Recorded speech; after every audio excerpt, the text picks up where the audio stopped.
दिल्ली येथे आंदोलकांवर लाठीचार्ज झाल्यानंतर त्याचे पडसाद महाराष्ट्रात देखील उमटू लागले आहेत।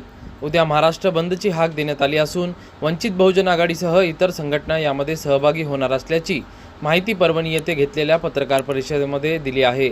वंचित बहुजन आघाडीचे अध्यक्ष प्रमोद कुटे आणि पदाधिकाऱ्यांनी सावली विश्रामगृह येथे पत्रकार परिषद घेऊन याची माहिती दिली आहे। प्रतिनिधी रियाज Qureshi, DLP news, Parbhani. Sonam sir उपोषणाला शांतपूर्वक उपोषणाला बसलेले होते। नेटच्या पेपरमध्ये जी पेपरफुटी झाली त्यामध्ये 26 विद्यार्थ्यांना आत्महत्या केलेली आहे। त्या अनुषंगाने सोनम सर शांतपूर्वक उपोषणाला बसलेले असताना बळजबरीने त्याला त्या उपोषण मैदानातून उचलून हॉस्पिटलमध्ये नेलं। हे हुकुमशाहीच्या पद्धतीने नेले आणि त्यानंतर भारतातला सर्व विद्यार्थी जंतर मंतर या ठिकाणी जमा झाला होता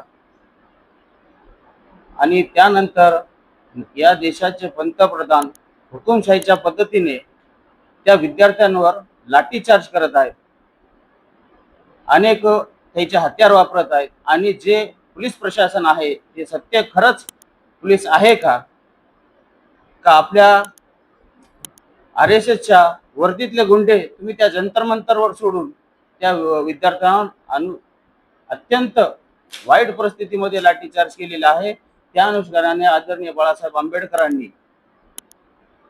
येणाऱ्या म्हणजे उद्या 23 तारखेला महाराष्ट्र बंदची हाक पुकारलेली आहे।